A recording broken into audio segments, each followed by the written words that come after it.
Welcome to the 4 Point Play. This is Alberto from Manila in the Philippines. We have Sami on the line from Melbourne, Australia. How are you today, mate? Good.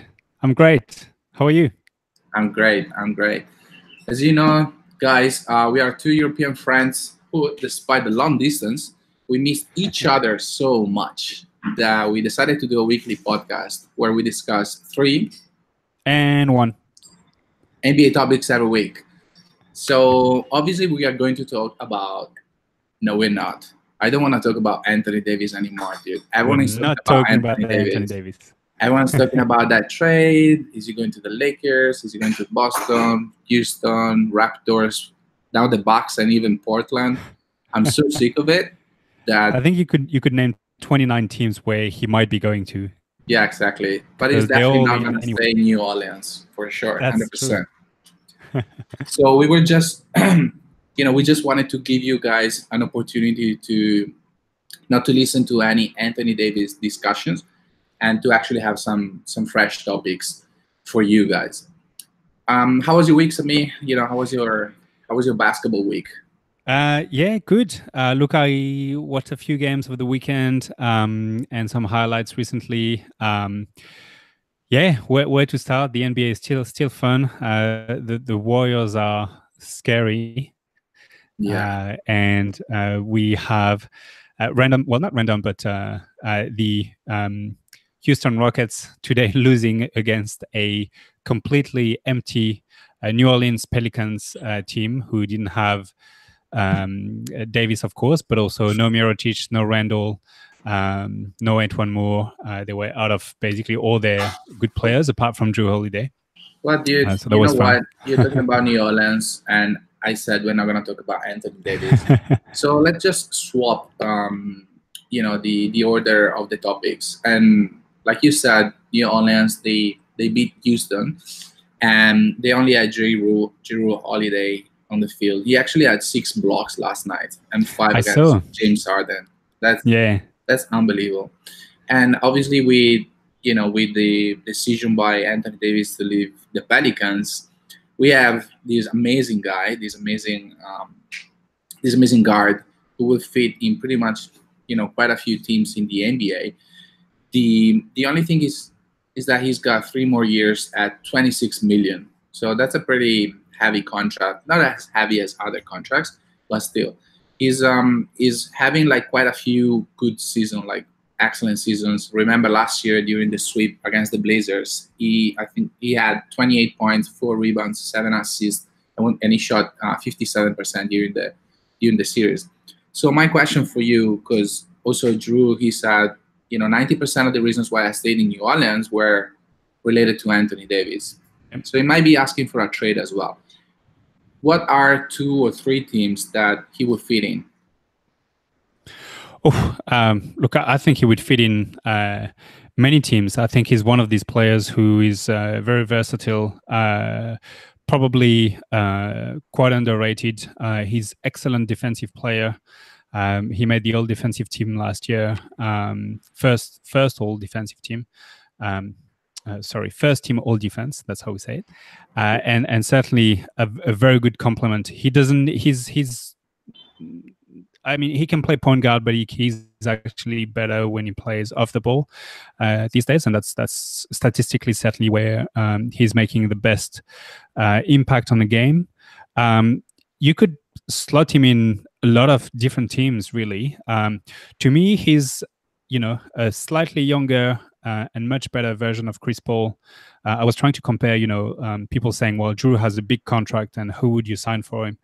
Or who would you trade for him? And I'm asking the question, if you had the choice of, if you were Houston, if you could just flip Drew Holiday for Chris Paul, would you do it? And it's interesting. I think they're kind of very similar players, but one is a few years younger and has certainly shown excellent capability to just play alongside a normal point guard. Or what, dude? I would do that in a heartbeat. James Harden. Next to James Harden. So I'm not saying Houston would be on the list, but like comparing him to Chris Paul, I would take him, as well in a heartbeat. three teams which could be of interest to him, or which could be interested in him. I mean, I don't know. I think a lot depends on where Davis is going to go. There's a few teams which are looking for point guards. Again, it's not necessarily playing the point guard, but he could fit in that role. He might be great next to Devin Booker in the Suns. So I'd look for, like this kind of new guards playing like James Harden, like Devin Booker, for instance, who can play point. Are you ready for my weekly exaggeration? Where are you going to put him? So KD goes to the Knicks, and Holiday signs for the Warriors. Ooh, I like that. I don't think this will ever happen, but so it's Steph Curry, Klay Thompson, Draymond Green, Drew Holiday, and whoever. And I think that would actually give him space to sign Klay Thompson, like to give him the max, and potentially to sign DeMarcus again. Wow! It's not a wash bomb. It's a Zbabo bomb. It's a Zbabo bomb. I love it. Yeah, I really like that. I don't know if it's feasible. I haven't plugged in all these players in the trade machine. I'm assuming you've done all that. But if it works indeed, that'd be a great fit for the Warriors, and certainly another path to contention. Yeah. Absolutely not. I haven't done. We don't really care about salary caps, right? What would the Pelicans get back? Nothing. Nothing, man. But at the same time, I was reading an article last night. Very interesting. I don't think the Pelicans should trade Anthony Davis before free agency. And why is that? Because what the Pelicans could actually do is shut Davis down, tank, and with the new draft formula, they can actually have a chance at the top 3.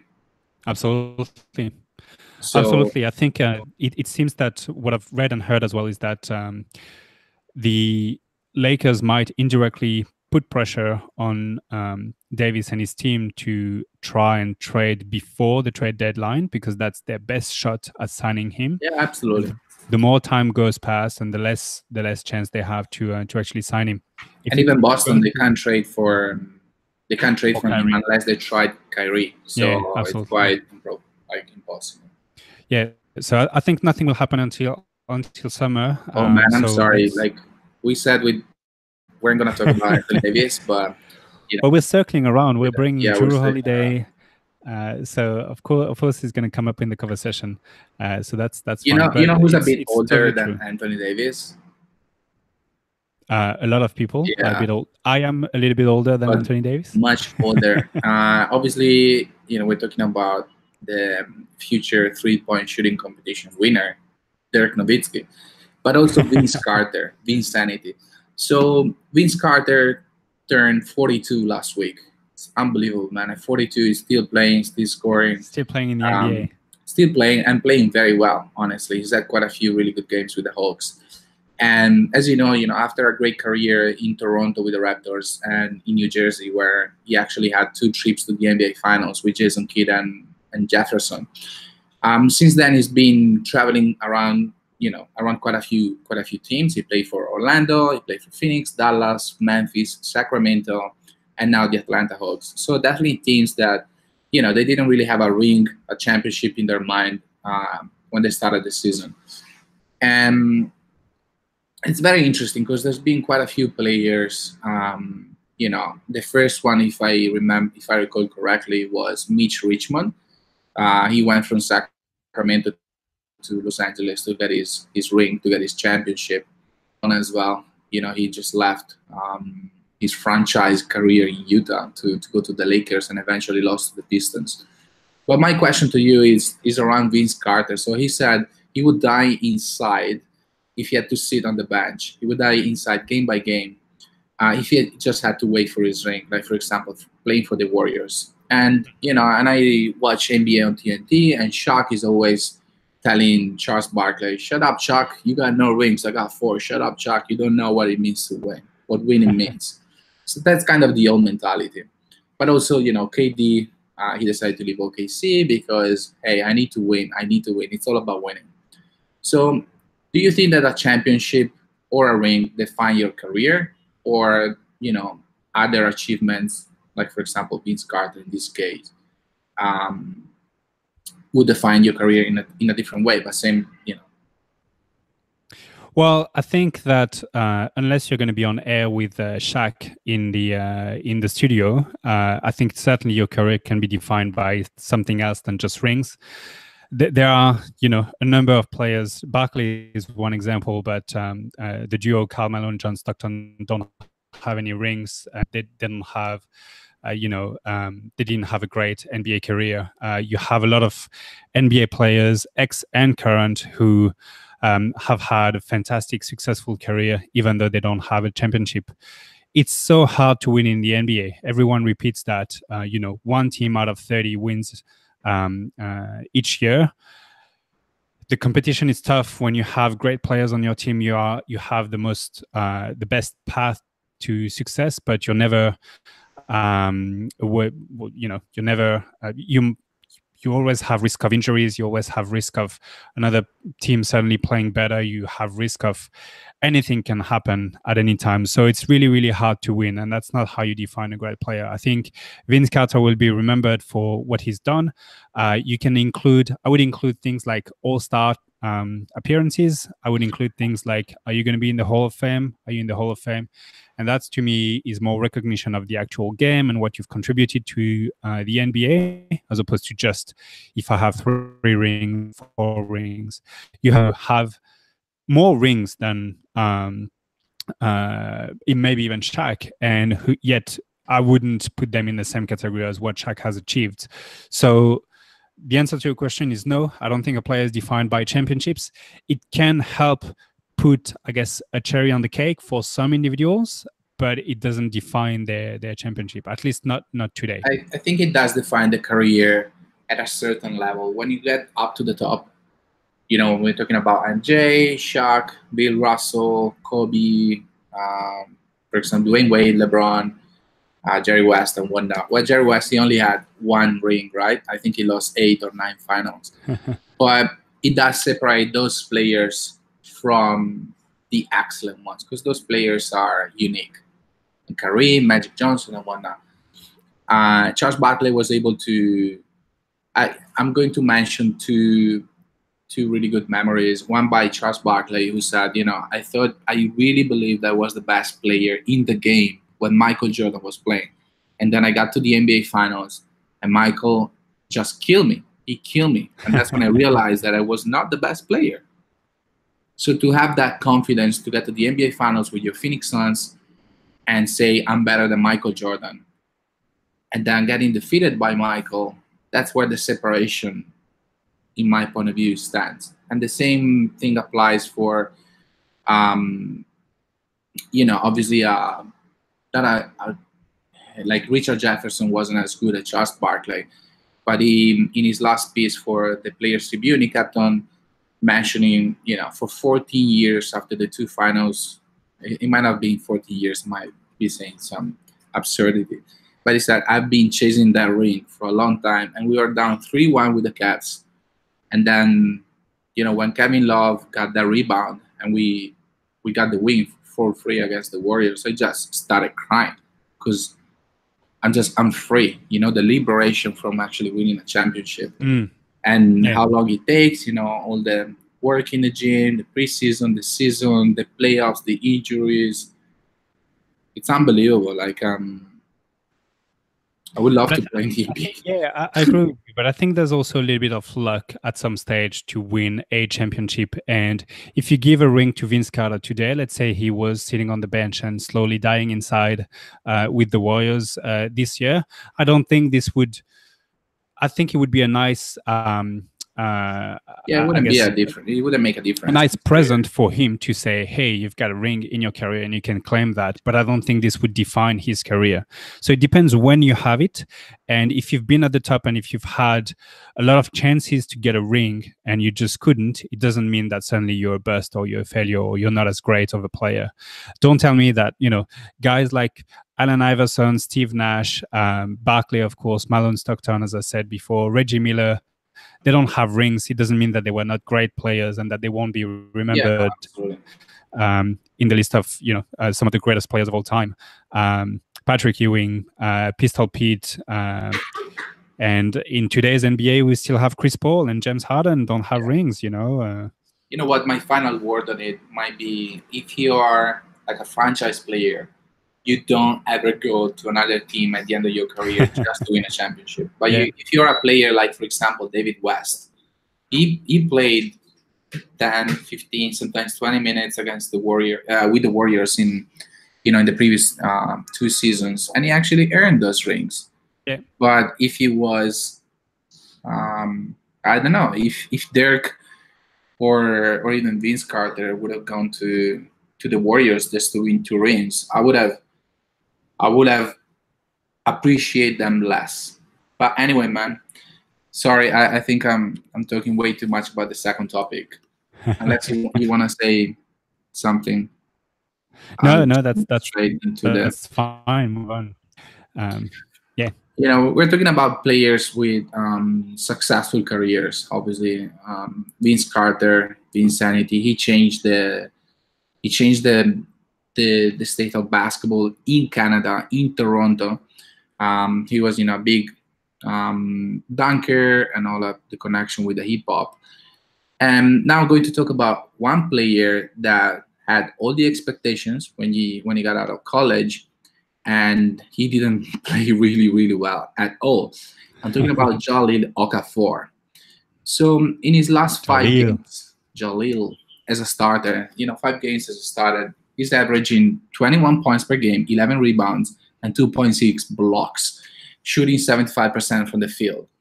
Remember, back in 2015, he was selected with the 3rd overall pick by the Philadelphia 76ers, and then he got traded. He wasn't working with the organization. He wasn't working very well. He wasn't practicing. He didn't really have a connection with the front office. Do you think he can actually keep this consistency throughout the year and throughout the years? Because he only has a contract for 1.7 million for this year, guaranteed, and that's it. Do you think he can actually be like a 6th or 7th player, or he can actually aim to be a starter in a playoff team? What? Okafor is a starter in a playoff team. Okafor is playing for his. You're talking about Zubac, seriously, as a Lakers. I didn't bring Zubac right now. So how many points did the MVP of the league score last night? 5? Was it 5 or 7? 7? I think it was 7. 7. Well, it's not easy to go against Embiid every night, so glad for him that he doesn't have to do that every night. Now, to come back on Okafor, look, great for him to come back and play the way he's playing. I don't think he's maintaining that level through the season. I think he's playing for his NBA life right now. He's playing for his next contract, so he's giving it all out. There's also not a lot of depth at the center position right now in the Pelicans. So there's him, and that's it. So basically, someone still has to put the ball in the basket, and going to your tallest guy on your on the court is still good, a good bet to get points. I know he doesn't just point; he also grabs rebounds. He's also had a few blocks, etc. As I said, I think he's playing for his NBA life. To me, let's not forget that the reason Okafor was not successful with Philly when he started his career was also because he couldn't really play defense. Now, he may have improved this a little bit, but I don't think he's the next Rudy Gobert. So let's not forget that. And that to me is the reason why he will not be. I don't think he will have a real chance to be signed as a starting center for a playoffs team. He might be very similar to Enes Kanter in a way. So someone who can put up good numbers. And he was producing with Philly. But defensively may always be a liability, and someone who you can just not keep on the floor come playoff time, and when the game slows down, and when you're going pick and roll after pick and roll, and you have to guard guys like James Harden or Steph Curry or whoever is on the perimeter. Do you think that Enes Kanter can be actually a really good addition to any playoff team right now? I think he could. I think he can. He's a very efficient scorer. But again, the defense is his biggest liability, and that's what make probably some teams hesitant to trade for him. When OKC was in the playoffs with Kanter, they were great on the offensive end, but really shit on the defensive end. Yeah, but think about Philadelphia, for example, or yeah, think about Philadelphia. Wouldn't you get him from the bench? Yeah, yes, he could, but not a starter. That's all I'm saying. Not a starter. You could have him contribute 20 minutes, going against second units, maybe 15 minutes in the playoffs if those second units minutes drop down. But would you play, what's his contract, 20 something million, 18 million maybe? Would you play that? Would you pay that to get 6 or 7 or 8 player off your bench for these 15 minutes? Maybe you can get them from other players. You bump 1 or 2 of your players a few minutes up, and there you go. Bob's your ankle, as you say. Oh wow, man. What? So no Kanter in Philadelphia, but I guess Philadelphia is the 3rd best team in the Eastern Conference, or at least 4th. Well, I think the current rankings say that they are the 4th best team in the East, and that may be about to change or not about to change, I guess. And that probably brings me to my topic. What a nice transition, because I wanted to talk about the Indiana Pacers today, and obviously the devastating injury that Victor Oladipo had last week, basically ending his season. Now, the Indiana Pacers did well when Oladipo went out a little bit earlier this season. They had, I think, a record of 8-4, 9-4, 9 wins, 4 losses. Versus last year when he went down, they were, I think, 1 win and 7 losses or something like that. So pretty bad. My question to you is, where do you think they will end up in the race for the playoffs? They have a relatively average schedule remaining. They're, according to Tankathon, they currently have the 14th strongest schedule. Some of the teams that they will face include Milwaukee twice, the Spurs, Denver twice, Philly only once. They're not going to face Toronto again. They're not going to face Boston, or maybe once Boston. I'm not sure. Do you think they actually have a chance to maintain home court advantage this year? I'll tell you what's going to happen right now.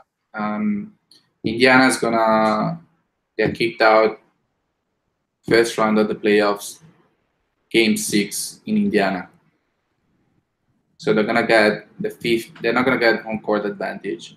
They're going to get the 5th seed.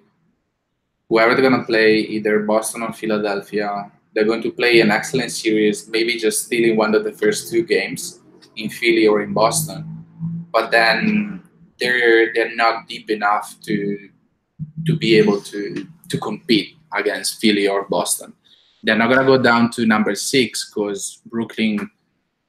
I don't think. Yeah, they're a few games away. Yeah, a few games away. I think more than a few games away. Yeah, the gap is quite big. That's my season for Indiana. That's it. Okay. Now, follow-up question to that. Does that make them, before the trade deadline, do you think they do anything? Does that make them sellers or buyers? They might do something, but they're not going to do anything big. The thing about Indiana, like we've been talking a lot, is the right culture, right franchise, really good coach, really good front office. That's why they're very solid. But at the same time, when you get to a certain level in the NBA, that's not enough. You need your franchise player, and their franchise player is out not only for the season, but probably for the first part of 2019, 2020. So there's no good news for my Pacers friends. Sorry. Would you do a package of Bogdanovic and Sabonis or Miles Turner, one of the 2 for Drew Holiday? If you're Indiana? I wouldn't. So you keep the core that you have. You just I would just develop my young team. Yeah, and Bogdanovic, as good as he is, why would he go to? Let me check quickly.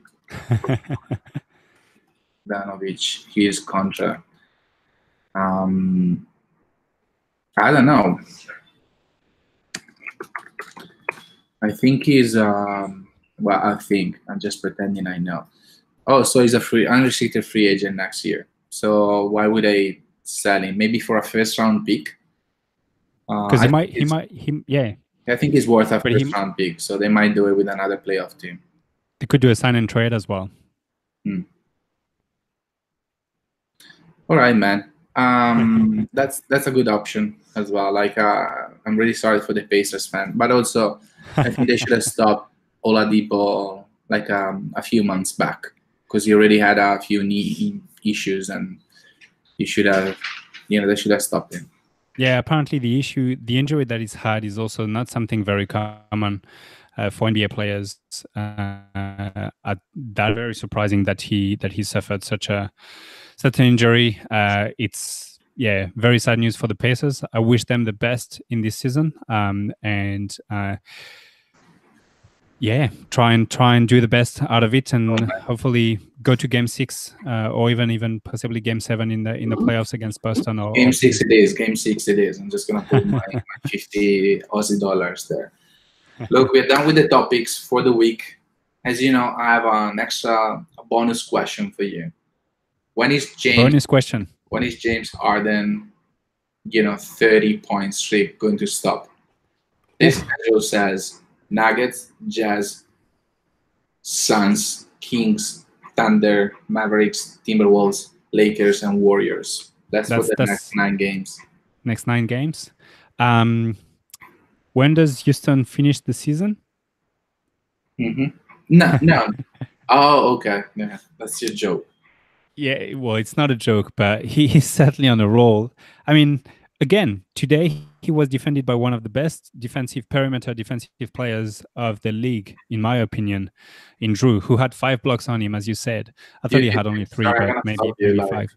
This is not. And he still scored 37 points. Topic. You need to give me an answer. He still scored 37 points. Well, okay, I'm gonna be bold. I think he's gonna top 30 points for the whole season. Wow.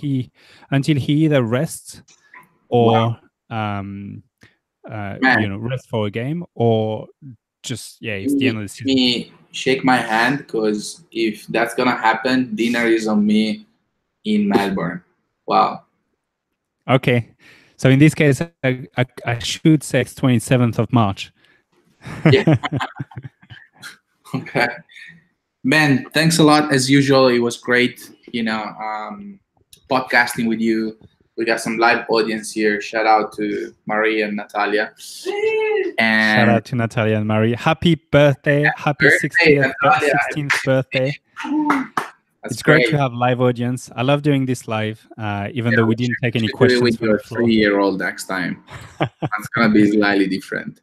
But, as a reminder for our followers, you can get our amazing podcast with our thick accents on Spotify and on iTunes. You can follow us. Google Play Music now. And Google Play Music, sorry. You are the CEO of the company. Whereas on the marketing manager course, our Twitter followers, got to 1,600. 1,600 followers? 1,600. Our Twitter handle is @the_4PointPlay. Follow us because it's a lot of fun. Cool, man. It is, and I wasn't expecting us to ever top 1,600 followers, so that's great. Great news. When you have a good social media strategist, that's what you do. Anyway, man, pleasure as usual. Thanks so much. It was fun. Let's see if anything happens by next week. But I guess next week we'll be talking a lot about new trades and actually new potential trades. And we're gonna get closer to the All-Star game. So exciting times for us ahead of us. Correct. I'm sure a lot of things will happen because the NBA is crazy every day. Thank you very much for your time as well. Thank you. Have a good evening. Peace. Bye-bye. Have a good one.